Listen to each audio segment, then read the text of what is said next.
वासुदेवाय हरये परमात्मने प्रगतः क्लेशनाशाय गोविन्दाय नमो नमः।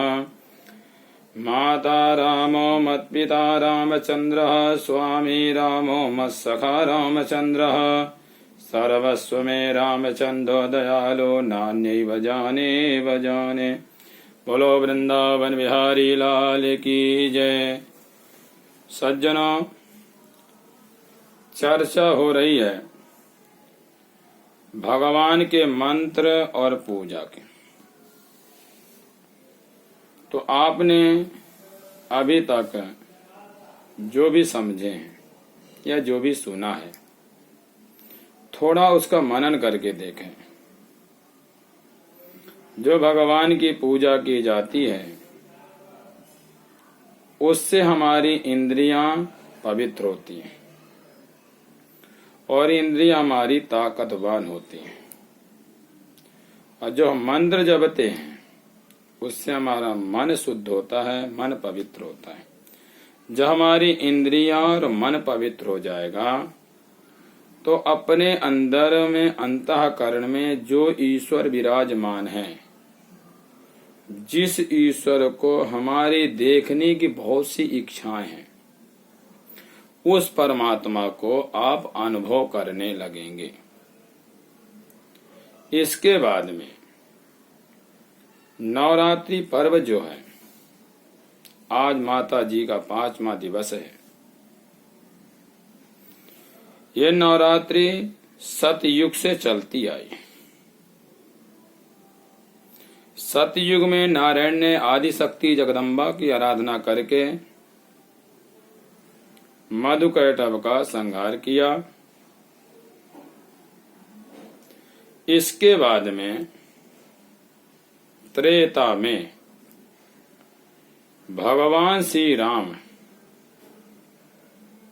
आदि शक्ति का नर्मदा किनारे विराजमान होकर के आराधना की कि हम की कोई भी कार्य करना चाहते हैं उसमें हमें सात्विक शक्ति की जरूरत है। और शक्ति देने वाली आदि शक्ति जगदम्बा ही है। वो आप उसे किसी के रूप में भी स्वीकार कर सकते हैं। गौरी के रूप में, लक्ष्मी के रूप में, सरस्वती के रूप में, अन्नपूर्णा माँ के रूप में, राजराजेश्वरी त्रिपुर सुंदरी के रूप में, यानी किसी भी रूप में आप उसको स्वीकार कर सकते हैं। बिना शक्ति का कोई भी कार्य नहीं होता है। आज इस समय भगवान श्री राम का जब वनवास हुआ था, हर नवरात्रि में अयोध्यावासी आदि शक्ति की आराधना करते थे और भगवान श्री राम भी आराधना करते थे। भगवान जब भी आराधना करते थे वो ब्रह्म मुहूर्त में आराधना करते थे, क्योंकि पूजा 3 गुणमय होती है। पहली पूजा सूर्य उदय होने से पहले जो पूजा होती है वो सतो गुण रहती है। सूर्य उदय होने के बाद में जो पूजा होती है 10 बजे 11 बजे तक, वो रजोगुण रहती है। उसके बाद में जो हम पूजा करते हैं अपने कल्याण के लिए 11-12 बजे के बाद में, वो तमोगुण में बन जाती है। तो इसलिए भगवान श्री राम ने अपने इष्ट का ध्यान करते थे और जप करते थे। हर देवता अपने कार्य क्षेत्र में सफलता पाने के लिए, उस कार्य के द्वारा अपने इष्ट का दर्शन करने के लिए मंत्र का सहारा अवश्य लेते हैं। इसलिए हम जो भी पूजाएं करते हैं ऊपरी भावना से ना करें। भगवान के प्रति हमें समर्पण होना चाहिए और प्रसन्नता पूर्वक पूजा करनी चाहिए। हम किसी का देखा सुनी ना करें,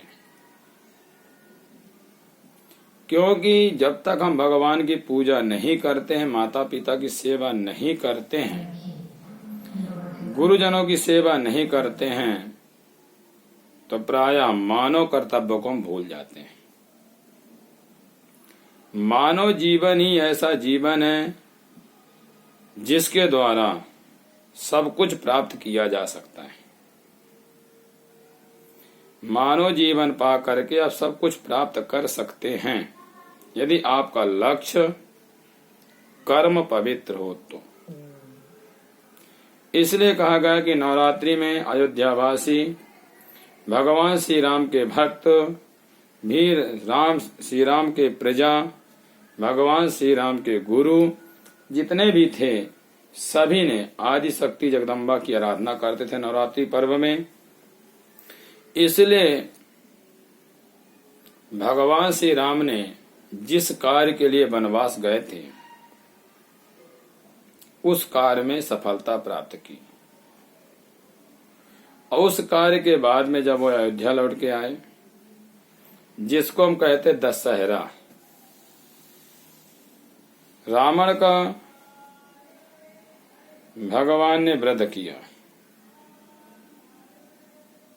रावण का वध किस प्रकार से किया गया, हम अनेक प्रकार के विचार लगाते हैं, दृष्टि डालते हैं।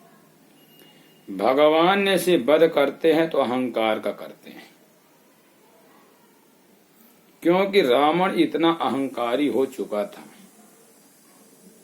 इतना जीवन में वो देवी देवताओं को अहंकार के वजह से नहीं मानता था, जिसके वजह से उसने भगवान से ही दुश्मनी ली।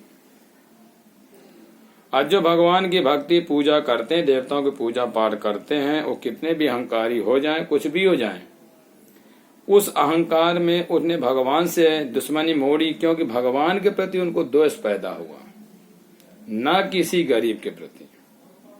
यदि हम किसी से कोई दुश्मनी करना चाहते हैं, कुछ द्वेष पैदा करना चाहते हैं, तो हम उससे करें जिससे हमारा कल्याण हो जाए। जय सिया राम। बोलो वृंदावन बिहारी लाल की जय।